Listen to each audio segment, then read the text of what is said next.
On today's podcast episode, we talked with my colleague and Chief Revenue Officer of the Dallas Morning News, Natalie Yancy. Natalie is a native Dallasite, loves this market, loves this town, loves everything of the can-do spirit that we represent. And her charge is to help clients tell their stories through the Dallas Morning News. And so we talk a lot about the clientele here, the opportunity for stories to be told, what stories we're not telling that really represent big opportunities for this market, what makes for a great story, the kind of stories that corporations are telling about what they're doing in this community.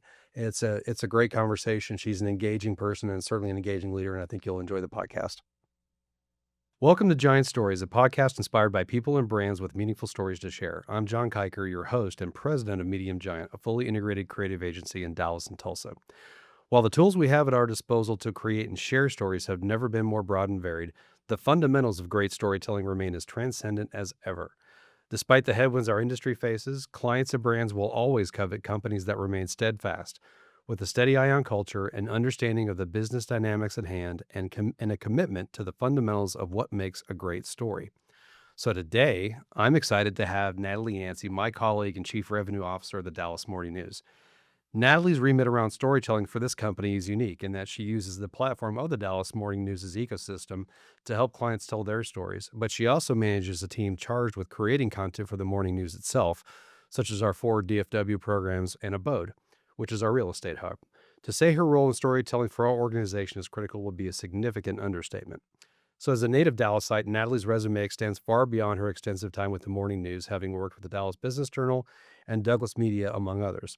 But beyond her day job, she deeply invests herself in our community, whether that's being on the board of directors for Dallas Morning News Charities, working with Clyde Warren Park, the Richardson Independent School District, or even the Dallas Regional Chamber.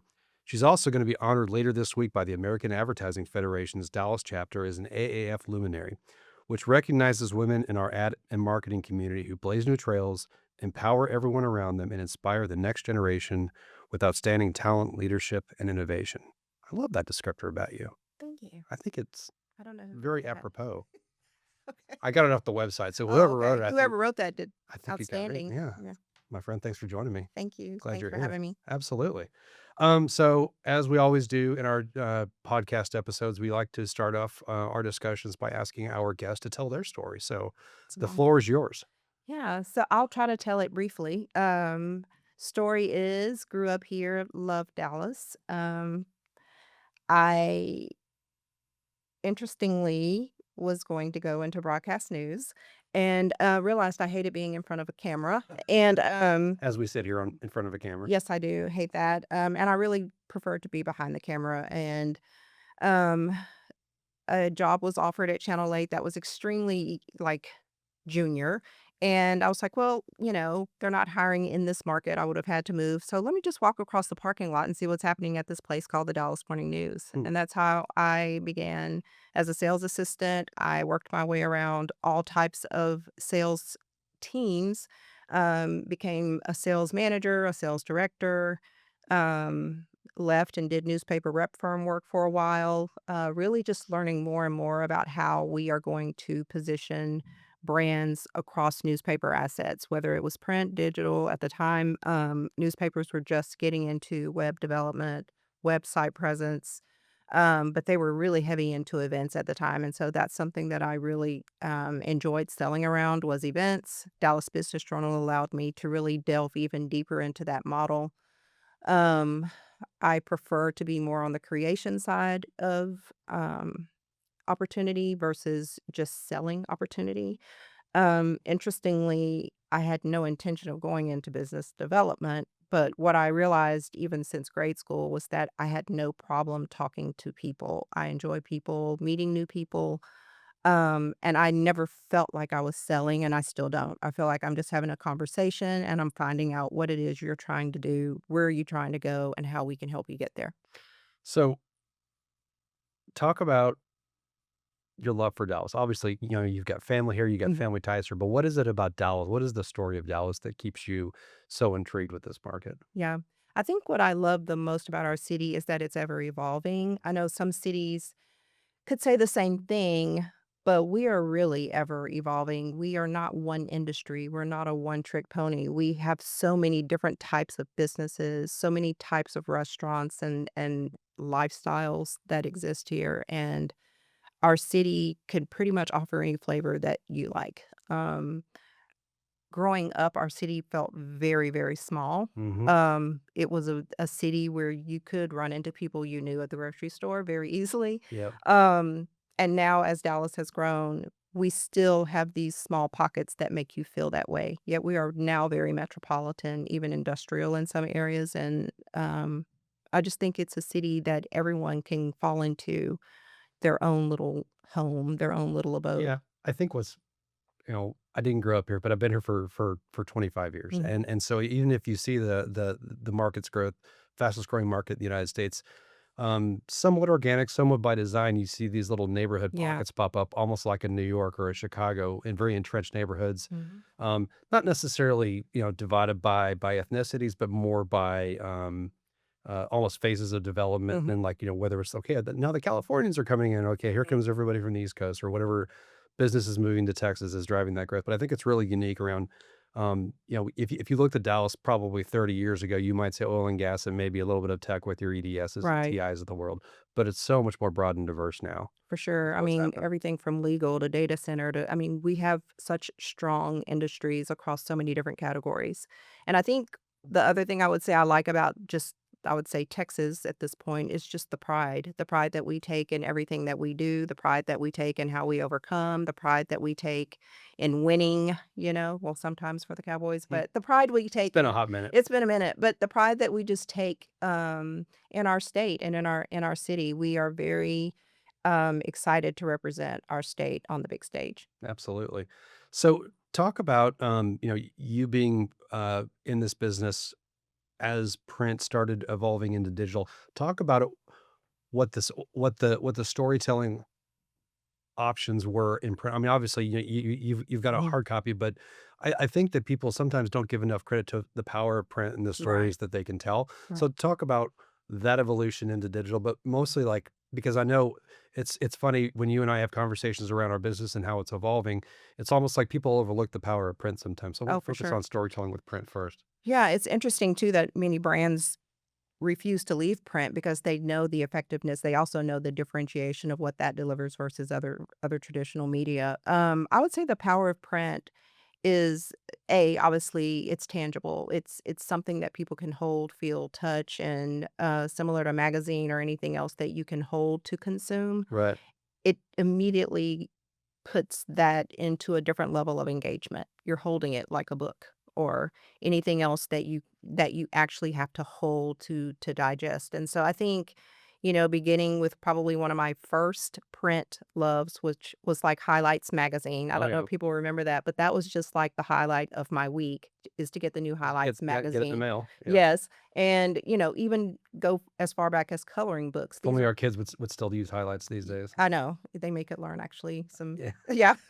Um, better than social media for sure, and I Yeah. think that it just immediately kind of engulfs your attention. It's not something that you can just, have ADD through and just you can just kinda lose yourself in it.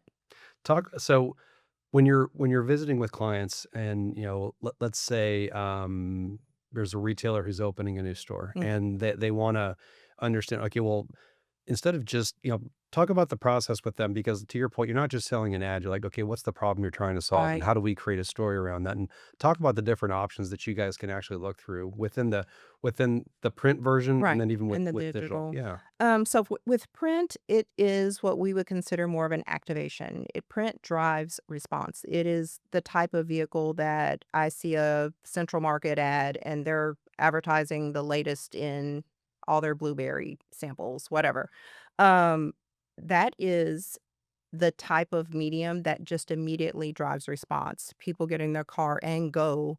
They're thinking blueberry pie, they're thinking, smoothies, they're Yeah. thinking all the things that they're going to do because they have something visual to respond I to. love Chili Fest. It's my Yeah. favorite. Yeah. All their wine sales, beer sales, that is what they know will activate a response. Digital is more of an awareness. It's more of I want to keep this brand top of mind. It may not drive immediate response, but they know that it's keeping them top of mind. Then you get into high impact digital. That's where it's a homepage takeover, or it's doing something to really leap out ahead of other digital impressions. And we use all of those sort of layered together depending on the response that the client is asking for. So to that point of talking to the clients, I know one of the things that you and the team really focus on, especially with new employees, is helping them understand that sales story and Mhm, really actually trying to get the client to tell their story. mhm. And so talk about some of those interactions with clients because Right. again, I think that there's an impression, especially from people outside the business, if you're in the media sales industry, that you kind of got a spec sheet and you're sliding it across and Mhm. just trying to make the deal, but it's a It's totally so different. much more. Yeah. Yeah. I mean, 10, 15 years ago, content became king. That's when everyone wanted to tell their story in a new way. It was bigger than a box on a page or a square on a website. And the content is more of giving you all the space you need to talk in depth about who you are, why someone wants to work with you, why someone wants to work for you, and why someone wants to buy your product. And so I think it's just that long form ad, if you want to Mhm. think of it that way, of not just talking about my product, my services, but talking about me, why I went into business, why I think you should work with me instead of my competitor.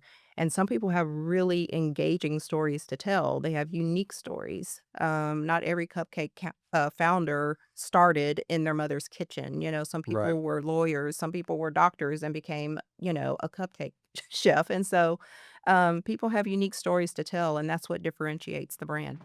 I want let's use an example of that. Maybe not cookies. Let's talk about real estate. Yeah. So you've got, obviously big names in the market, big companies in the market, whether it's Ebby or whether it's Ali Beth Allman. Talk about, even sort of the brand halos that they have and the kind of impact that has on the stories that you tell for Right. them. Right. I mean, real estate is one of the most, I would say, engaging type of content. I think we serve, and it's because homes are very warm and fuzzy for people. Yep. It's not something that, you ever really get tired of looking at. Right. Um, some of our real estate clients do a really, really good job of telling stories with photos, and then some go into a long history of the home. They talk about the architecture, when it was built, the design house that did all of the furnishing, and so it's almost like a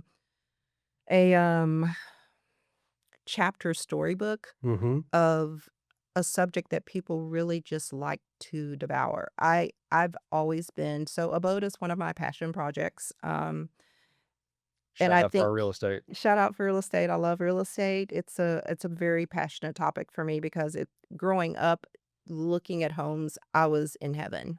It's something I still enjoy doing. Um, we've even flipped a few homes. It's just a subject matter that I enjoy.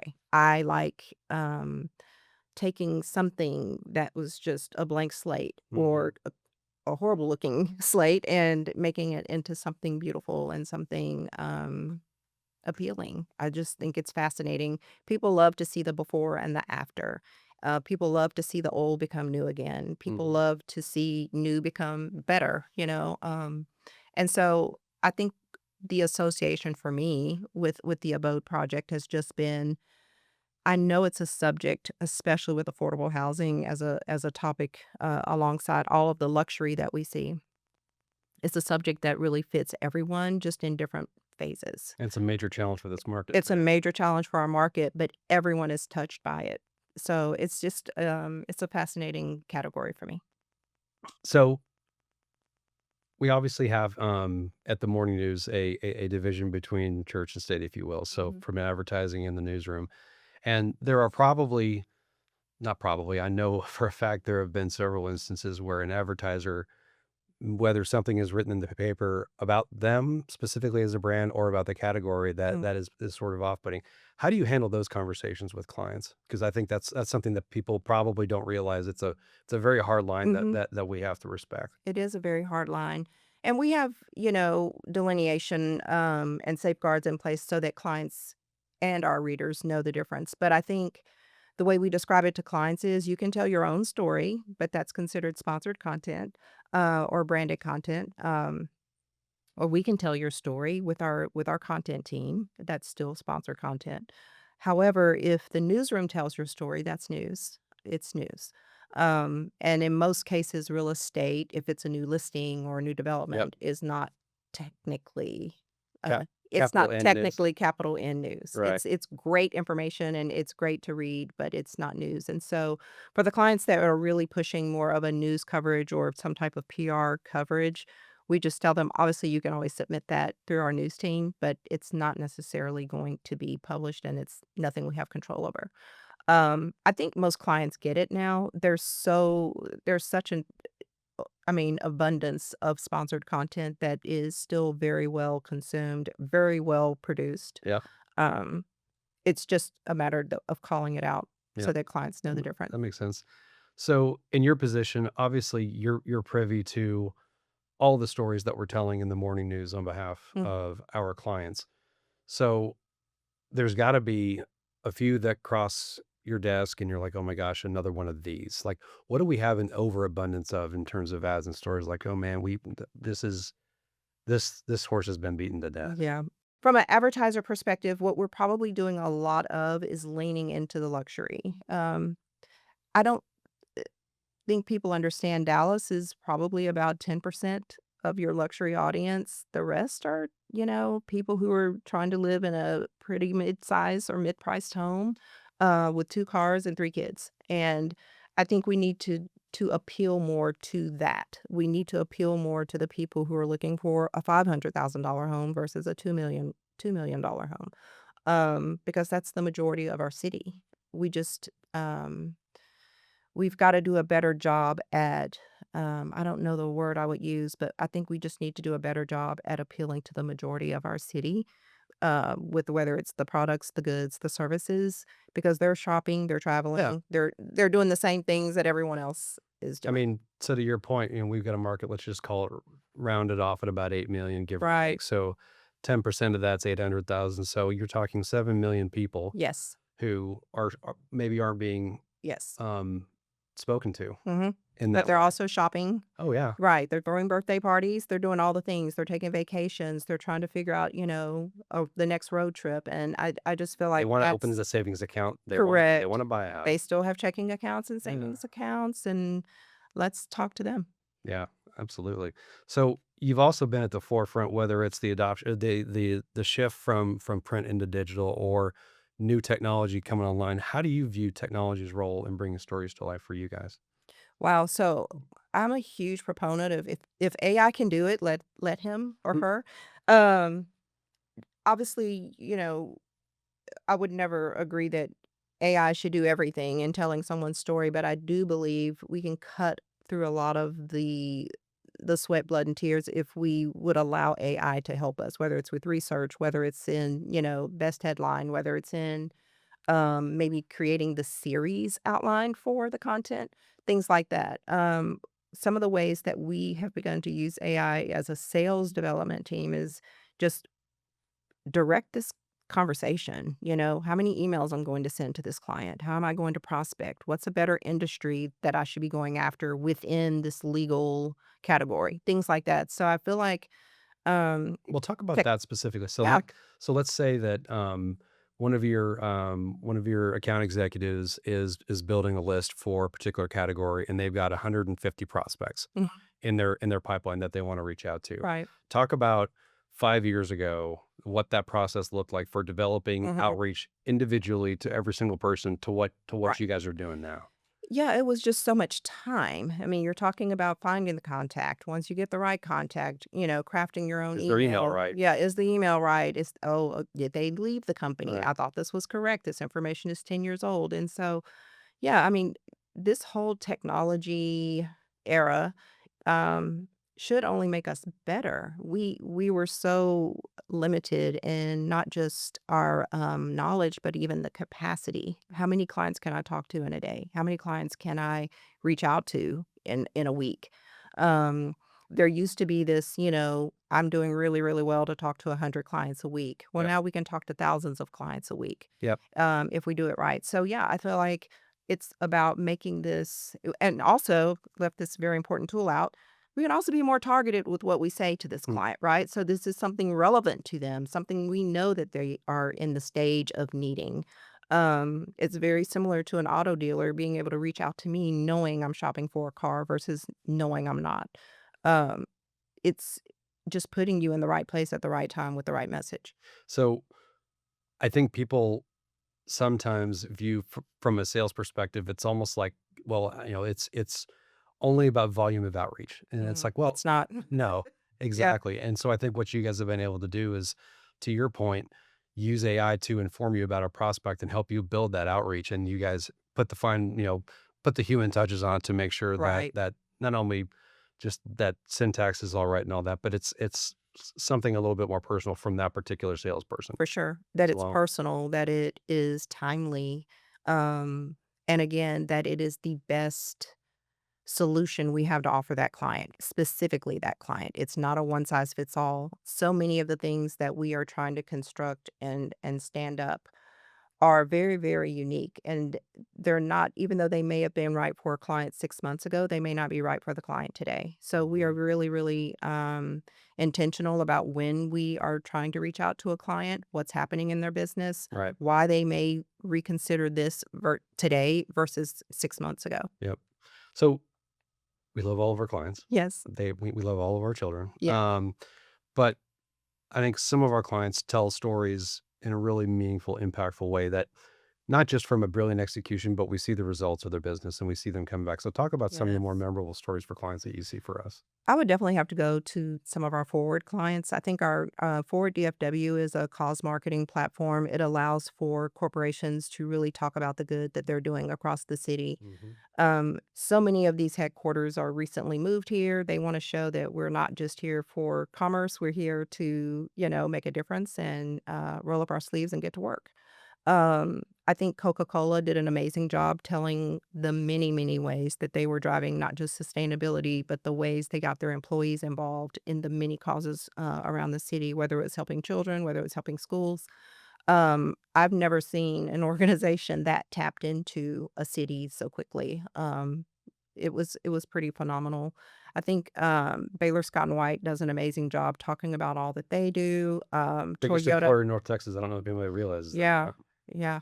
Uh, Toyota had a huge, initiative with education and the STEM programs and all they're doing to tap into schools to allow kids to see how cars are made, how sustainability is just as important as creativity and innovation, and Mhm. I just I look at all the corporations are doing, but the way they're telling these stories is really impactful. I like to see how YMCA and United Way give back to many of their partners with their ad space.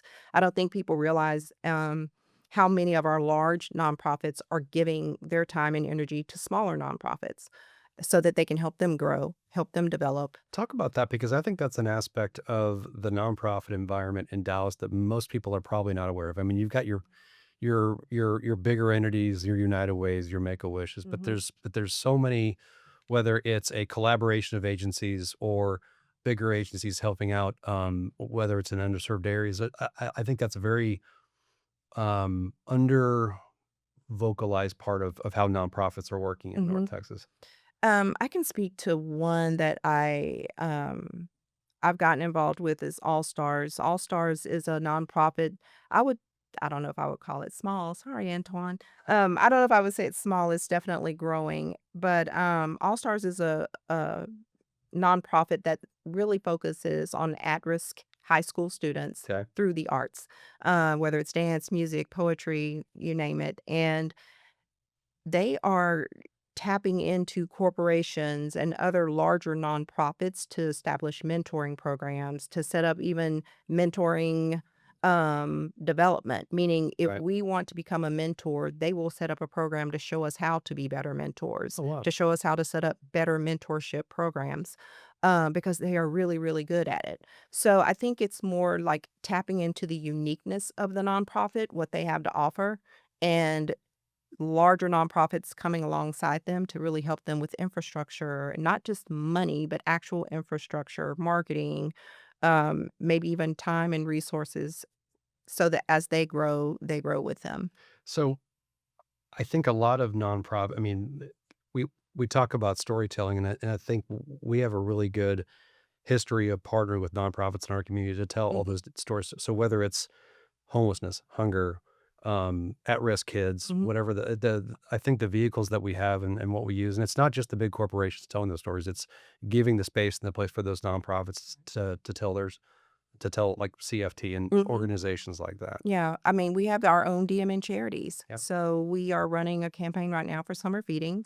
I don't, again, back to what we were saying about housing, I don't think people realize Texas is not doing well when it comes to hunger.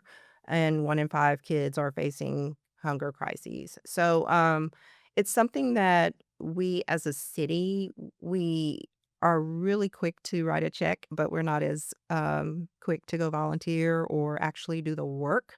And so I always, when talking to some of these charities, ask them those goals. Is it you need, treasure or Right. you You need need time. time? Yep. And most of the time they need time Time and talent. Yeah. because we're very, very philanthropic in this city. But we're not doing a lot of the rolling up the sleeves. Agree. Yeah. Um, so talk about obviously the media business is changing at life at warp speed. Every day is a new challenge or reality or opportunity or headwind or tailwind. But talk about storytelling through what we do and how that's going to evolve over the next 5 to 10 years. What do you see coming?